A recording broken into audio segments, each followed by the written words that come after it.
घर में लोग क्षमा नहीं कर पाते हैं, भाई भाई को क्षमा नहीं कर पाता है।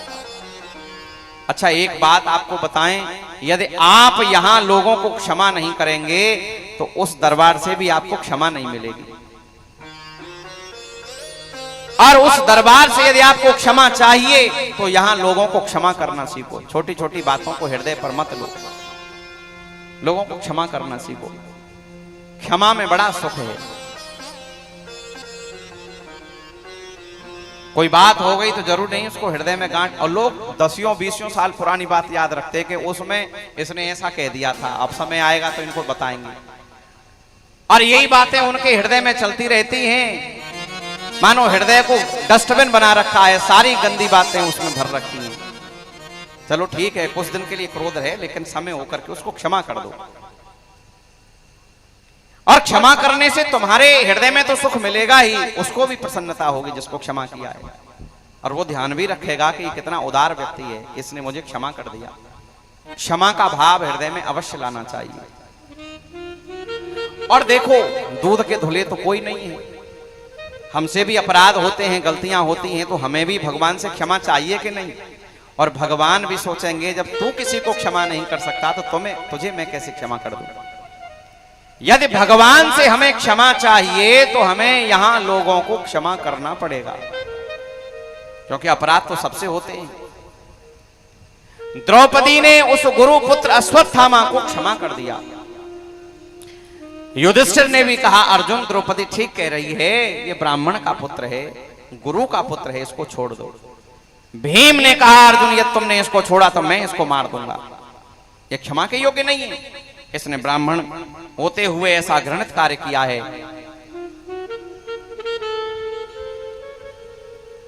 अब अर्जुन धर्म संकट में पड़ गए। द्रौपदी कहते हैं कि इसको छोड़ दो, भीम कहते हैं कि इसको मार दो, करूं क्या? सब अर्जुन की ओर देख रहे हैं, अर्जुन क्या करेंगे। और अर्जुन उस समय द्वारकाधीश की ओर देख रहे हैं कि द्वारकाधीश की मेरे लिए क्या आज्ञा है। द्वारकाधीश कहते हैं, अर्जुन मैं तुझे आज्ञा तो नहीं करूंगा, लेकिन हां तुझे शास्त्र का संविधान बताऊंगा। शास्त्र क्या कहते हैं, मैं संविधान की धारा बता सकता हूं तुझे। और संविधान क्या कहता है, शास्त्र क्या कहता है? शास्त्र कहता है, ब्रह्म बंधोर्न हन्तव्य आततायी पदार्हण। ब्राह्मण चाहे कैसा भी क्यों न हो, उसे मृत्यु दंड नहीं देना चाहिए, उसे उसका दैहिक वध नहीं करना चाहिए। लेकिन आतंकवादी चाहे कोई क्यों न हो, उसे अवश्य मार देना चाहिए। अर्जुन ये ब्राह्मण है, और ब्राह्मण होते हुए भी तुम्हारे गुरु का पुत्र है, खबरदार इसको मृत्युदंड दिया तो।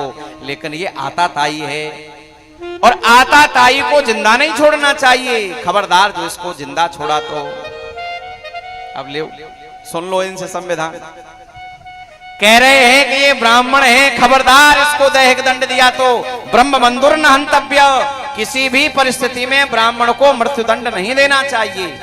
लेकिन आतताई बदारहण, आतंकवादी आताताई कोई क्यों न हो, उसे निश्चित मार देना चाहिए।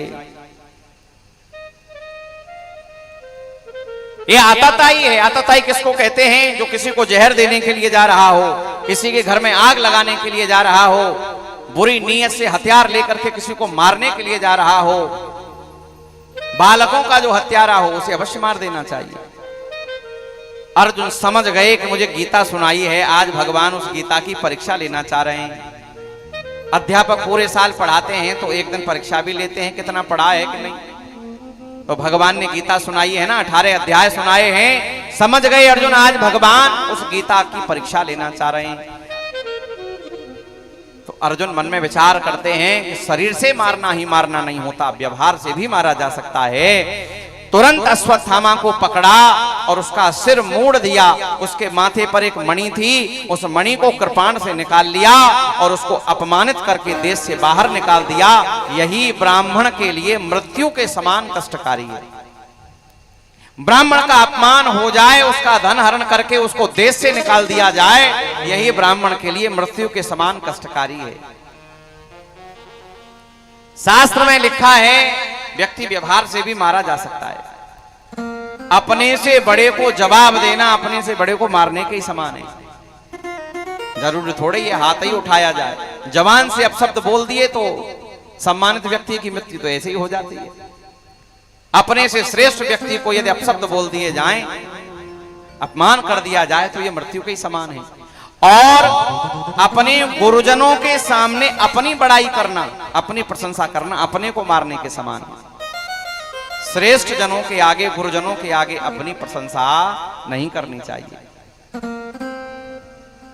भाई से बातचीत बंद कर देना, बंधु से, मित्र से बातचीत बंद कर देना उसको मारने के समान है।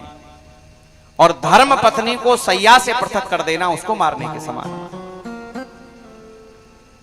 अर्जुन ने अपमानित कर दिया और मणि लेकर के उसको देश से बाहर निकाल दिया। ये अश्वत्थामा अपमान की ज्वाला में जल रहा है, क्योंकि अपमान का कष्ट मृत्यु से भी भयानक होता है। इसने क्या किया? इसने एक ब्रह्मास्त्र छोड़ दिया अभिमन्यु की पत्नी उत्तरा के गर्भ को नष्ट करने के लिए। ये उत्तरा अभिमन्यु की विधवा है। अभिमन्यु तो वीरगति को प्राप्त हो गए हैं महाभारत के युद्ध में, और ये उनकी पत्नी उत्तरा हैं जिनके गर्भ में अभिमन्यु का तेज पल रहा है। इस अश्वत्थामा ने सोचा यदि इस गर्भ को नष्ट कर दूंगा तो ये पांडव समूल नष्ट हो जाएंगे, इनका वंश ही नष्ट हो जाएगा। क्योंकि अभिमन्यु तो पहले वीर गति को प्राप्त हो चुके हैं। इनके कुल की ये वधू है जिसके गर्भ में पांडवों का तेज पल रहा है। पांडवों का अंतिम वंशधर ये बालक होगा। यदि इसको मैंने मार दिया तो पांडव समूल नष्ट हो जाएंगे। और इसने उत्तरा के गर्भ को नष्ट करने के लिए ब्रह्मास्त्र का संधान किया। और ब्रह्मास्त्र जब उत्तरा की ओर आया, उत्तरा घबराती हुई द्वारकाधीश की शरण में आई और इसने द्वारकाधीश की स्तुति करी है।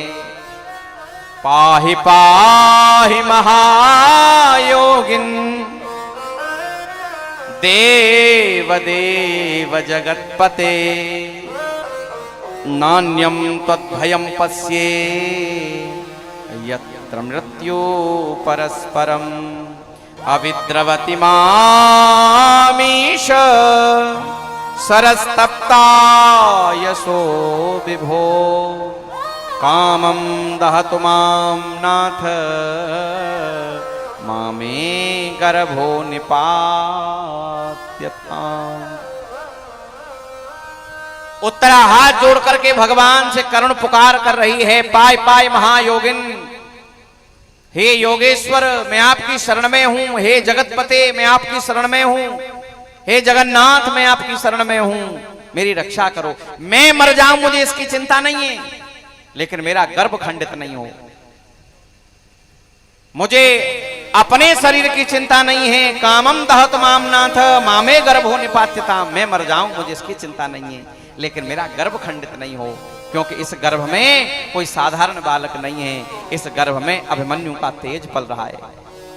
इस गर्भ में पांडवों का वंशधर पल रहा है। मैं मर जाऊं मुझे इसकी चिंता नहीं है, लेकिन मेरे गर्भ को सुरक्षित रखना। क्योंकि उत्तरा जानती है गर्भपात बड़ा भयानक पाप होता है। गर्भ को खंडित कराना, आज का उत्तरा को तो पता नहीं है कि गर्भ में लड़का है कि लड़की है, लेकिन फिर भी उत्तरा जानती है कि अकारण गर्भपात कराना बड़ा पाप है। और आजकल तो पता चल जाए कि गर्भ में कन्या है तो उसको गर्भ में ही मरवा देते हैं। और किसके लिए? पुत्रों के लिए। जो पुत्र के कोई सेवा नहीं कर रहा है और उसके लिए कन्याओं को मरवा देते हैं। अरे भाई, यदि प्रारब्ध में सेवा नहीं है तो एक नहीं 6 पुत्र हो जाएं वो भी सेवा नहीं करेंगे। देखा है हमने ऐसे लोगों को जिनके 4-4 पुत्र हैं और उनके माता पिता वृद्धाश्रम में पड़े हैं। तो पुत्र की इच्छा के लिए कभी कन्याओं की बलि मत देना। और वैसे भी गर्भपात जैसा भयानक पाप जिसका कोई प्रायश्चित शास्त्रों में नहीं बताया है, जिसने जानबूझ करके गर्भ को नष्ट कराया है, जब तक प्रलय नहीं हो जाता तब तक उस व्यक्ति को नरकों में यातना मिलती है। ऐसा शास्त्रों में उल्लेख है। इसलिए भूल करके भी अपराध नहीं करना चाहिए। और देखो, तुमने कन्या को मरवा दिया गर्भ में, तुम्हें पता है कि यदि वो जन्म लेती तो कितनी बड़ी भक्ता बनती, कौन बनती। हो सकता है उसी के कारण तुम्हारा जगत में नाम हो जाता। और बेटियां तो वैसे भी आजकल खूब नाम कर रही हैं। ऐसे हजारों पुत्रों से एक कन्या श्रेष्ठ है जो हजारों पुत्र कुपुत्र हों।